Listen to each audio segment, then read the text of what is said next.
ਧੰਨ ਧੰਨ ਸ੍ਰੀ ਗੁਰੂ ਗ੍ਰੰਥ ਸਾਹਿਬ ਜੀਓ।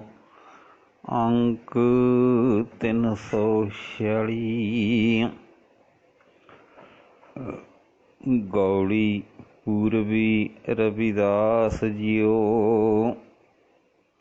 ਇੱਕ ਓਂਕਾਰ ਸਤਿਗੁਰ ਪ੍ਰਸਾਦ।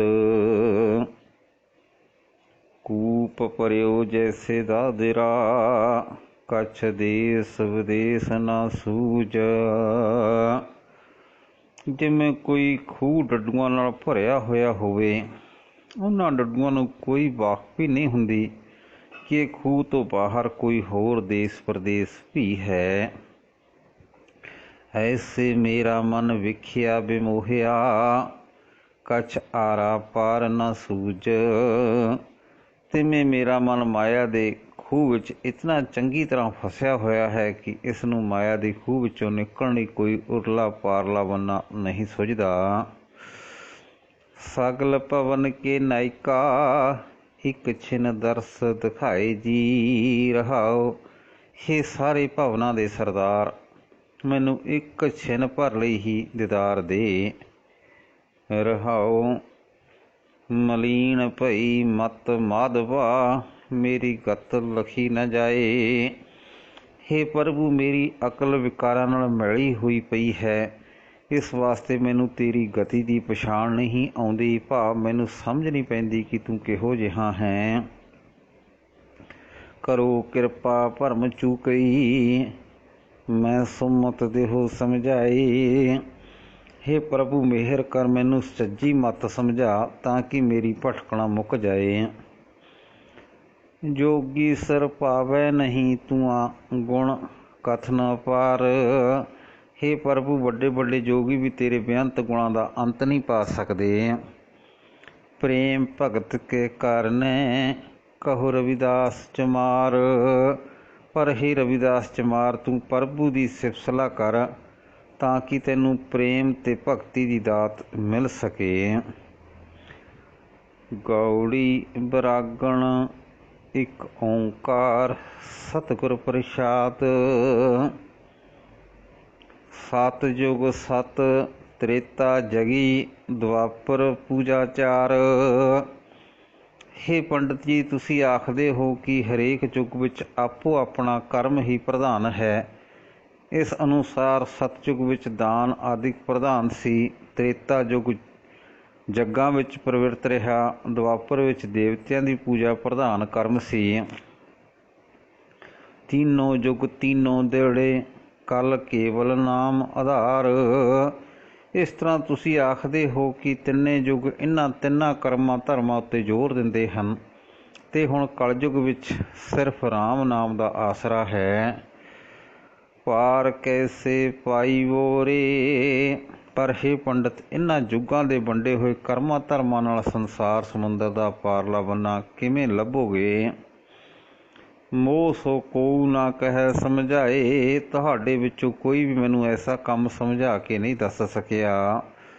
ਜਾ ਤੇ ਆਵਾਗਮਨ ਬਿਲਾਏ ਰਹਾਓ, ਜਿਸ ਦੀ ਸਹਾਇਤਾ ਨਾਲ ਮਨੁੱਖ ਦਾ ਜਨਮ ਮਰਨ ਦਾ ਗੇੜ ਮੁੱਕ ਸਕੇ ਰਹਾਓ। ਬਹੁ ਵਿਧ ਧਰਮ ਨਿਰੂਪੀਐ, ਕਰਤਾ ਦਿਸੈ ਸਭ ਲੋਏ। ਸ਼ਾਸਤਰਾਂ ਅਨੁਸਾਰ ਕਈ ਤਰੀਕਿਆਂ ਨਾਲ ਵਰਨਾਂ ਆਸ਼ਰਮਾਂ ਦੇ ਕਰਤੱਵਾਂ ਦੀ ਹੱਦਬੰਦੀ ਕੀਤੀ ਗਈ ਹੈ। ਇਹਨਾਂ ਸ਼ਾਸਤਰਾਂ ਨੂੰ ਮੰਨਣ ਵਾਲਾ ਸਾਰਾ ਜਗਤ ਇਹੀ ਮਿੱਥੇ ਹੋਏ ਕਰਮ ਧਰਮ ਕਰਦਾ ਦਿਸ ਰਿਹਾ ਹੈ। ਕਾਵਣ ਕਰਮ ਤੇ ਛੂਟੀਐ, ਜਹ ਸਾਧੇ ਸਭ ਸਿੱਧ ਹੋਏ। ਪਰ ਕਿਸ ਕਰਮ ਧਰਮ ਦੇ ਕਰਨ ਨਾਲ ਆਵਾਗਮਨ ਤੋਂ ਖੁਲਾਸੀ ਹੋ ਸਕਦੀ ਹੈ, ਉਹ ਕਿਹੜਾ ਕਰਮ ਹੈ ਜਿਸ ਦੇ ਸਾਧਿਆਂ ਜਨਮ ਮਨੋਰਥ ਦੀ ਸਫਲਤਾ ਹੁੰਦੀ ਹੈ, ਇਹ ਗੱਲ ਤੁਸੀਂ ਨਹੀਂ ਦੱਸ ਸਕੇ। ਕਰਮ ਅਕਰਮ ਵਿਚਾਰੀਐ, ਸ਼ੰਕਾ ਸੁਨ ਵੇਦ ਪੁਰਾਨ। ਵੇਦਾਂ ਤੇ ਪੁਰਾਣਾਂ ਨੂੰ ਸੁਣ ਕੇ ਸੰਗੋਂ ਹੋਰ ਹੋਰ ਸ਼ੰਕਾ ਵੱਧਦਾ ਹੈ। ਇਹੀ ਵਿਚਾਰ ਕਰੀਂਦੀ ਹੈ ਕਿ ਕਿਹੜਾ ਕਰਮ ਸ਼ਾਸਤਰਾਂ ਅਨੁਸਾਰ ਹੈ ਤੇ ਕਿਹੜਾ ਕਰਮ ਸ਼ਾਸਤਰਾਂ ਨੇ ਵਰਜਿਆ ਹੈ। ਸੰਸਾ ਸਦ ਹਿਰਦੈ ਵਸੈ, ਕੌਣ ਹਿਰੈ ਅਭਿਮਾਨ। ਵਰਨ ਆਸ਼ਰਮਾਂ ਦੇ ਕਰਮ ਧਰਮ ਕਰਦਿਆਂ ਹੀ ਮਨੁੱਖ ਦੇ ਹਿਰਦੇ ਵਿੱਚ ਸਹਿਮਤਾ ਟਿਕਿਆ ਹੀ ਰਹਿੰਦਾ ਹੈ। ਫਿਰ ਉਹ ਕਿਹੜਾ ਕਰਮ ਧਰਮ ਤੁਸੀਂ ਦੱਸਦੇ ਹੋ ਜੋ ਮਨ ਦਾ ਅਹੰਕਾਰ ਦੂਰ ਕਰੇ?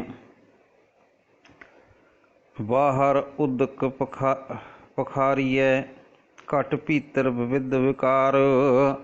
ਹੇ ਪੰਡਤ, ਤੁਸੀਂ ਤੀਰਥ ਇਸ਼ਨਾਨ 'ਤੇ ਜ਼ੋਰ ਦਿੰਦੇ ਹੋ, ਪਰ ਤੀਰਥਾਂ 'ਤੇ ਜਾ ਕੇ ਤਾਂ ਸਰੀਰ ਦਾ ਬਾਹਰਲਾ ਪਾਸਾ ਹੀ ਪਾਣੀ ਨਾਲ ਧੋਈਦਾ ਹੈ।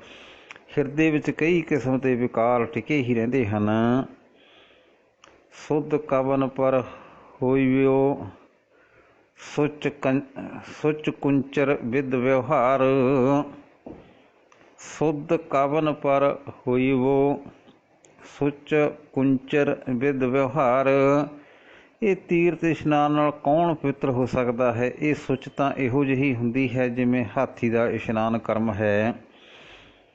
ਰਬ ਪ੍ਰਗਾਸ ਰਜਨੀ ਜਥਾ, ਗਤ ਜਾਣਤ ਸਭ ਸੰਸਾਰ।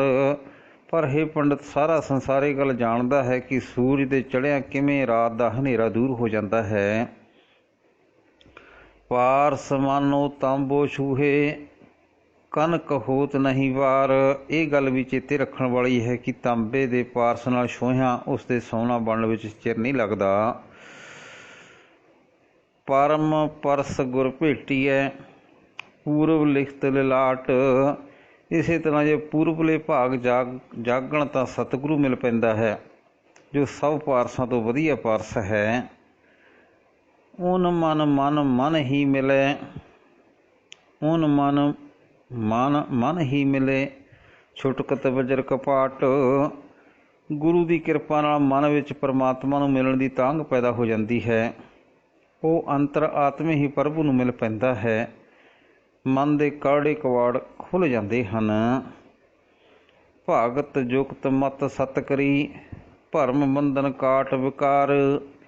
ਜਿਸ ਮਨੁੱਖ ਨੇ ਪ੍ਰਭੂ ਦੀ ਭਗਤੀ ਵਿੱਚ ਜੁੜ ਕੇ ਇਸ ਭਗਤੀ ਦੀ ਬਰਕਤ ਨਾਲ ਭਟਕਣਾ, ਵਿਕਾਰ ਅਤੇ ਮਾਇਆ ਦੇ ਬੰਧਨਾਂ ਨੂੰ ਕੱਟ ਕੇ ਆਪਣੀ ਬੁੱਧੀ ਨੂੰ ਮਾਇਆ ਵਿੱਚ ਡੋਲਣ ਤੋਂ ਰੋਕ ਲਿਆ ਹੈ।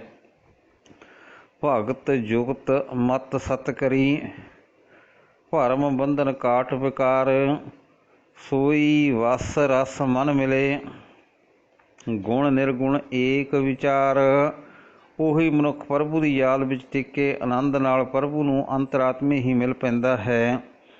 ਸੋਈ ਵਸ ਰਸ ਮਨ ਮਿਲੇ, ਗੁਣ ਨਿਰਗੁਣ ਏਕ ਵਿਚਾਰ। ਅਤੇ ਉਹ ਇੱਕ ਪਰਮਾਤਮਾ ਦੇ ਗੁਣਾਂ ਦੀ ਯਾਦ ਵਿੱਚ ਰਹਿੰਦਾ ਹੈ, ਜੋ ਮਾਇਆ ਦੇ ਤਿੰਨਾਂ ਗੁਣਾਂ ਤੋਂ ਪਰੇ ਹੈ। ਅਨੇਕ ਯਤਨ ਨਿਗ੍ਰਹਿ ਕੀਏ, ਟਾਰੀ ਟਰੇ ਨਾ ਭਰਮ ਫਾਸ। ਪ੍ਰਭੂ ਦੀ ਯਾਦ ਤੋਂ ਬਿਨਾਂ ਮਨ ਨੂੰ ਵਿਕਾਰਾਂ ਵੱਲੋਂ ਰੋਕਣ ਦੇ ਜੋ ਹੋਰ ਅਨੇਕਾਂ ਯਤਨ ਵੀ ਕੀਤੇ ਜਾਣ, ਤਾਂ ਵੀ ਵਿਕਾਰਾਂ ਵਿੱਚ ਭਟਕਣਾ ਦੀ ਫਾਹੀ ਟਾਲਿਆਂ ਟਲਦੀ ਨਹੀਂ ਹੈ। ਪ੍ਰੇਮ ਭਗਤ ਨਹੀਂ ਉਪਜੈ, ਤਾਂ ਤੇ ਰਵਿਦਾਸ ਉਦਾਸ। ਕਰਮ ਕਾਂਡ ਦੇ ਇਹਨਾਂ ਯਤਨਾਂ ਨਾਲ ਪ੍ਰਭੂ ਦੀ ਪਿਆਰ ਭਰੀ ਯਾਦ ਹਿਰਦੇ ਵਿੱਚ ਪੈਦਾ ਨਹੀਂ ਹੋ ਸਕਦੀ। ਇਸੇ ਵਾਸਤੇ ਰਵਿਦਾਸ ਇਹਨਾਂ ਕਰਮਾਂ ਧਰਮਾਂ ਤੋਂ ਉਪਰਾਮ ਹੈ।